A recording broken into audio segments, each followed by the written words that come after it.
ಪುತ್ತೂರು ಮಹಾಲಿಂಗೇಶ್ವರ ದೇವಸ್ಥಾನದಲ್ಲಿ ಇವತ್ತು ನಾವೊಂದು ವಿಶೇಷ ರೀತಿಯ ಒಂದು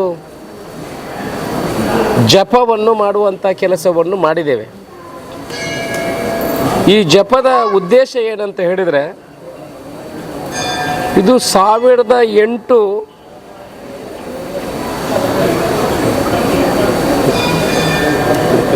ಮೃತ್ಯುಂಜಯ ಸೂಕ್ತ ಜಪ ಅನ್ನುವ ಒಂದು ಸೇವೆಯನ್ನು ಈ ಮಹಾಲಿಂಗೇಶ್ವರ ಕ್ಷೇತ್ರದಲ್ಲಿ ನಾವು ಮಾಡಿದ್ದೇವೆ.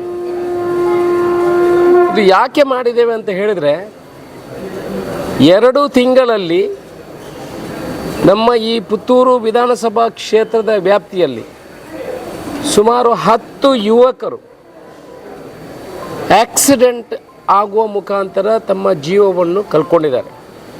ಕೆಲವರಿಗೆ ಒಂದೇ ಮಕ್ಕಳು, ಕೆಲವರು ಅವರ ಕುಟುಂಬಕ್ಕೆ ಆಧಾರ ಸ್ತಂಭವಾಗಿದ್ದವರು, ಇಡೀ ಜೀವನವನ್ನು ಆ ಕುಟುಂಬ ನಡೆಸಿರುವಂಥ ಈ ಯುವಕರು ಏನಿದ್ದಾರೆ, ಹೆಚ್ಚಿನವರು ಬೈಕಿನಲ್ಲಿ ಹೋಗುವಾಗ ಅನಾಹುತ ಸಂಭವಿಸಿದೆ.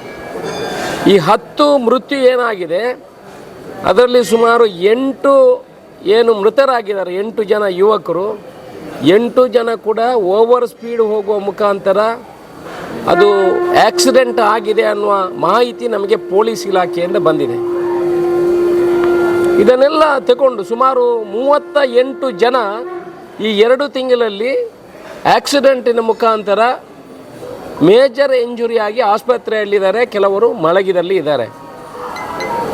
ನಾವು ಏನು ಮಾಡ್ಬೋದು ಅಂತ ಹೇಳಿದ್ರೆ, ನಮ್ಮ ಹತ್ರ ಇದನ್ನೆಲ್ಲ ನಾವು ಈ ಸಾವು ನೋವುಗಳನ್ನು ನಾವು ದಿವಸಾಲು ಕಾಣುವವರು. ಇವತ್ತು ಆಕ್ಸಿಡೆಂಟ್ ಆದರೆ ನಮಗೆ ಕರೆ ಬರ್ತದೆ, ಅವರ ಕುಟುಂಬದ ಆಕ್ರಂದನವನ್ನು ನಮಗೆ ನೋಡಲಿಕ್ಕೆ ಆಗೋದಿಲ್ಲ. ನಮ್ಮ ಮನಸ್ಸು ಕೂಡ ಕರಗುವಂಥ ಪರಿಸ್ಥಿತಿ ಇದೆ. ಕೆಲವರು ಆಕ್ರಂದನದಲ್ಲಿ ಯಾರ್ಯಾರಿಗೆ ಅವರ ನೋವುಗಳನ್ನು ಹೇಗೆ ತೋರಿಸಬೇಕು ಅನ್ನೋದನ್ನು ಅವ್ರಿಗೆ ಗೊತ್ತಾಗೋದಿಲ್ಲ. ಆ ಶಾಲೆಗೆ ಬೈತಾರೆ, ಇನ್ನೊಬ್ಬರಿಗೆ ಬೈತಾರೆ, ಇಲ್ಲದಿದ್ದರೆ ಪೊಲೀಸಿನವರಿಗೆ ಬೈಯುವಂಥ ಕೆಲಸವನ್ನು ಮಾಡ್ತಾರೆ. ಅಂದರೆ ಅವ್ರಿಗೆ ಆ ಸಮಯದಲ್ಲಿ ಏನು ಮಾಡಲಿಕ್ಕೆ ಆಗೋದು ಅಂತ ಗೊತ್ತಾಗೋದಿಲ್ಲ.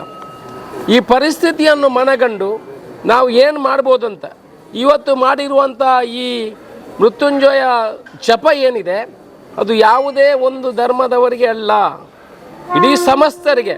ಇವತ್ತು ಅದರಲ್ಲಿ ಹಿಂದೂಗಳು ಸತ್ತಿದ್ದಾರೆ, ಮುಸ್ಲಿಮರು ಸತ್ತಿದ್ದಾರೆ, ಕ್ರಿಶ್ಚಿಯನ್ರು ಸತ್ತಿದ್ದಾರೆ. ನಮ್ಮ ಇಲ್ಲಿ ಎಲ್ಲಿಯೂ ಈ ರೀತಿಯ ಅವಘಾತಗಳು ಆಗಬಾರ್ದು. ಒಂದು ಕಡೆಗೆ ನಾವು ದೇವರ ಹತ್ರ ಪ್ರಾರ್ಥನೆ ಮಾಡ್ಕೊಳ್ಬೋದು, ಅದಕ್ಕೆ ಪರಿಹಾರಗಳಿದ್ದರೆ ಈ ಪರಿಹಾರಕ್ಕೆ ಬೇಕಾಗಿ ಈ ಜಪವನ್ನು ಮಾಡುವಂಥ ಕೆಲಸವನ್ನು ಮಾಡಿದ್ದೇವೆ. ಇನ್ನೊಂದು ಕಡೆ ನಾವು ಮಾಧ್ಯಮದ ಮುಖಾಂತರ ವಿನಂತಿ ಮಾಡಿಕೊಡೋದೇನೆಂದರೆ, ನಾವು ಅವೇರ್ನೆಸ್ಸನ್ನು ಕೂಡ ಮಾಡುವಂಥ ಅವಶ್ಯಕತೆ ಇದೆ. ನಮ್ಮ ಮಕ್ಕಳಿಗೆ ವಾಹನವನ್ನು ಕೊಡುವಾಗ, 2 ವೀಲರನ್ನು ಕೊಡುವಾಗ ನಾವು ಸ್ವಲ್ಪ ಆಲೋಚನೆ ಮಾಡುವ ಅವಶ್ಯಕತೆ ಇದೆ. ಇವತ್ತು ಶಾಲೆಯ ಕಾಲೇಜಿನವರನ್ನು ಬ್ಲೇಮ್ ಮಾಡಿ ಅವರ ಮೇಲೆ ಹೊಣೆಯನ್ನು ಹೊರಿಸಿದರೆ ಸಾಧ್ಯ ಇಲ್ಲ. ನಮ್ಮ ಯುವಕರಿಗೂ ಕೂಡ ಇದು ಮನವರಿಕೆ ಆಗಬೇಕು. ನಿಮ್ಮ ಪರವಾಗಿ, ನಮ್ಮೆಲ್ಲರ ಪರವಾಗಿ, ನಮ್ಮ ಹಿತಕ್ಕಾಗಿ ಈ ಮೃತ್ಯುಂಜಯ ಹೋಮವನ್ನು ಮಾಡುವಂಥ ಕೆಲಸವನ್ನು, ಮೃತ್ಯುಂಜಯ ಜಪವನ್ನು ಮಾಡುವಂಥ ಕೆಲಸವನ್ನು ಮಾಡಿದ್ದೇವೆ. ಜೊತೆಯಾಗಿ ಈ ಹೋಮವನ್ನು ಮಾಡುವ ಮುಖಾಂತರ ಎಲ್ಲರಿಗೆ ಮನಸ್ಸಿಗೆ ಇದನ್ನು ಮುಟ್ಟುವಂಥ ಕೆಲಸಗಳಾಗಬೇಕು. ನಾವು ಜಾಗೃತರಾಗಬೇಕು. ನಾವು 10-20 ವರ್ಷ ನಮ್ಮ ಮಕ್ಕಳನ್ನು ಕಷ್ಟದಿಂದ ಬೆಳೆಸಿದ ಮಕ್ಕಳು ಏನಿಲ್ಲದೆ ತನ್ನ ಜೀವವನ್ನು ಕಳ್ಕೊಳ್ತಾರೆ ಅಂತ ಹೇಳಿದ್ರೆ, ಇದಕ್ಕೆ ನಮ್ಮ ಹತ್ರ ಯಾವ ಪರಿಹಾರಗಳು ಇಲ್ಲ. ನಾವು ರೆಡಿ ಆಗಬೇಕು. ನಾವು ಮನಸ್ಥಿತಿಯನ್ನು ಬದಲಾವಣೆ ಮಾಡಬೇಕು. ಮಕ್ಕಳು ಬೈಕಿನಲ್ಲಿ ಹೋಗುವಾಗ ಹೆಲ್ಮೆಟ್ಗಳನ್ನು ಹಾಕಬೇಕು.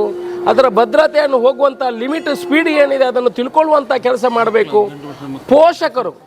ಪೋಷಕರು ಅದನ್ನು ಗಮನದಲ್ಲಿ ಇಟ್ಕೊಳ್ಳಿ. ಮೊನ್ನೆ ಒಂದು ಮಹಿಳೆ ಫೋನ್ ಮಾಡಿದರು, ಆ ಶಾಲೆಯವರಿಗೆ ಮಾಡಲಿಕ್ಕೆ ಆಗೋದಿಲ್ವಾ, ಆ ಶಾಲೆಯವರ ಮೇಲೆ ನೀವು ಕಾಲೇಜಿನವರ ಮೇಲೆ ಕ್ರಮವನ್ನು ತಗೊಳ್ಳಿ, ಪೊಲೀಸಿನವರ ಮೇಲೆ ಕ್ರಮವನ್ನು ತಗೊಳ್ಳಿ ಅಂತ ಅವರ ನೋವಿನ ಸಮಯದಲ್ಲಿ ನನಗೆ ಕರೆ ಮಾಡಿದರು.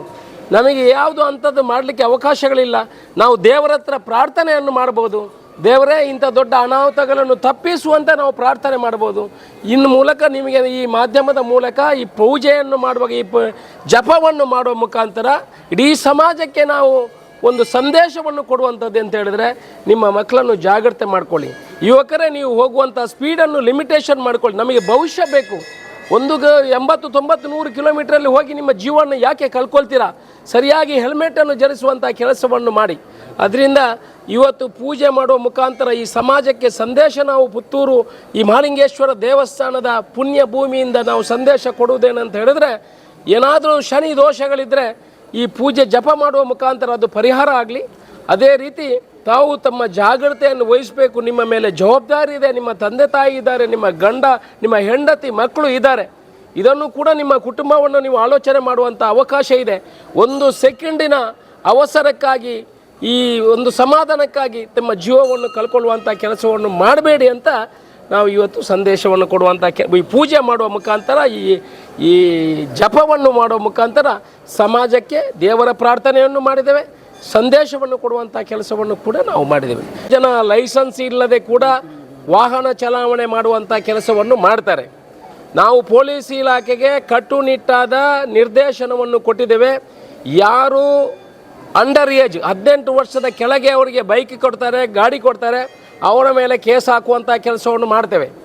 ಇನ್ನು ಯಾರು ಸರಿಯಾದ ಟ್ರಾಫಿಕ್ ರೂಲ್ಸ್ಗಳನ್ನು ಲೈಸೆನ್ಸ್ ಇಲ್ಲದೆ ಗಾಡಿಯನ್ನು ಓಡಿಸ್ತಾರೆ, ಅವರ ಮೇಲೆ ಕೂಡ ಕಠಿಣ ಕ್ರಮವನ್ನು ಮಾಡುವಂಥ ಕೆಲಸವನ್ನು ಮಾಡ್ತಾರೆ. ಯಾರು ಕೂಡ ನಮ್ಮ ಹತ್ರ ಇನ್ಫ್ಲುಯೆನ್ಸ್ ಮಾಡಿದರೆ ಈ ಎರಡಕ್ಕೆ ಯಾರನ್ನು ನಾವು ಅವರಿಗೆ ಸಹಕಾರ ಮಾಡುವಂಥ ಕೆಲಸವನ್ನು ಕೂಡ ಮುಂದಿನ ದಿವಸಗಳಲ್ಲಿ ಮಾಡೋದಿಲ್ಲ.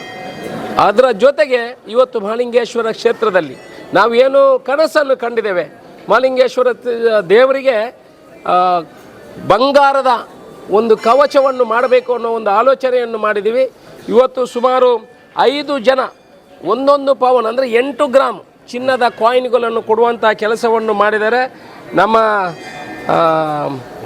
ರಾಧಾಕೃಷ್ಣ ನಾಯಕ್ ಅವರು, ಭವಾನಿ ಭರತ್ ಕುಮಾರ್ ಅವರು, ವಿನೋದ್ ಕುಮಾರ್ ಅವರು, ಉದಯ್ ಕುಮಾರ್ ಅವರು, ಆನಂತರ ನಮ್ಮ ಈಶ್ವರ ಭಟ್ರವರ ಮಗ ವರುಣ್ ಅವರು, ಮತ್ತು ನಮ್ಮ ಅರ್ಚಕರು ಪ್ರಧಾನ ವಸಂತ ಕೆದಿಲಾರವರು ಕೂಡ ಒಟ್ಟು 5 ಜನ 5 ಪವನ್ ಬಂಗಾರವನ್ನು ಕೊಡುವಂಥ ಕೆಲಸವನ್ನು ಮಾಡಿದ್ದಾರೆ. ಅದನ್ನು ಕೂಡ ಮಹಾಲಿಂಗೇಶ್ವರ ಕ್ಷೇತ್ರಕ್ಕೆ ಅರ್ಪಣೆ ಮಾಡಿದ್ದೇವೆ. ಮುಂದಿನ ದಿವಸಗಳಲ್ಲಿ ಸುಮಾರು ನಮಗೆ 10 kgಯಷ್ಟು ಬಂಗಾರ ಇನ್ನು ಮುಂದಿನ ದಿವಸಗಳಲ್ಲಿ ಅವಶ್ಯಕತೆ ಇದೆ. ಮಾಧ್ಯಮದ ಮುಖಾಂತರ ಭಕ್ತಾದಿಗಳ ಹತ್ರ ವಿನಂತಿ ಮಾಡಿಕೊಳ್ಳುವಂಥದ್ದು, ದಯಮಾಡಿ ಇದು ಸಿಗುವಂಥ ಒಂದು ಒಳ್ಳೆಯ ಅವಕಾಶ. ಮಹಾಲಿಂಗೇಶ್ವರ ದೇವರು ಏನು ಕವಚವನ್ನು ಬಂಗಾರದ ಕವಚವನ್ನು ಧರಿಸ್ತಾರೆ, ಅದರಲ್ಲಿ ನಮ್ಮ ಕಿರು ಸೇವೆಯನ್ನು ಸೇರಿಸುವಂಥ ಅವಕಾಶ ಮುಂದಿನ ದಿವಸಗಳಲ್ಲಿ ನಿಮಗೆ ಸಿಗುವುದಿಲ್ಲ. ಇವತ್ತು ನಮಗೆ ಅದು ಒಳವು ಬಂದಿದೆ. ನಾನು ಕೂಡ 5 ಪವನು ಚಿನ್ನವನ್ನು ಮುಂದಿನ ದಿವಸದಲ್ಲಿ ಮಹಾಲಿಂಗೇಶ್ವರ ದೇವರಿಗೆ ಕೊಡುವಂಥ ಕೆಲಸವನ್ನು ಮಾಡ್ತೇನೆ. ನನ್ನ ವೈಯಕ್ತಿಕ ನೆಲೆಯಲ್ಲಿ 5 ಪವನು ಚಿನ್ನ, 8 5 40 ಗ್ರಾಮ್ 50 ಗ್ರಾಮ್ ಚಿನ್ನವನ್ನು ಕೊಡುವಂಥ ಕೆಲಸವನ್ನು ಮಾಡ್ತೇನೆ.